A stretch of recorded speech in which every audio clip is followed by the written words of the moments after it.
having this question to differentiate x squared plus 2x plus 5, this is quite easy. What are you going to use here in differentiating? You're going to use the principle of commutation, the commutative addition. Okay, if you have to differentiate this, we are going to have what?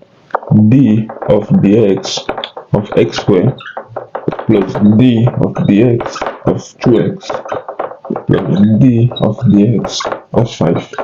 That is differentiating separately. Then here, using the power principle, the power rule, that is what? D of dx, when you have x to the power n, you differentiate d of dx of this.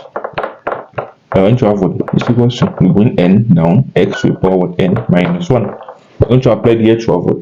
2 x to the power 2 minus 1 plus, you differentiate this one doing the same principle. That would be what? We have 1 to the 1 here, that would be 2 to the power what? 1 minus 1 plus, you know, so that when you differentiate a constant, we have what? 0. Okay, therefore we are going to have 2x plus this one, we have 2 because 1 minus 1 is 0 and x to the power 0 is 1 plus is 0, and that is the answer to this one. Thanks for watching this. Subscribe and watch this next video.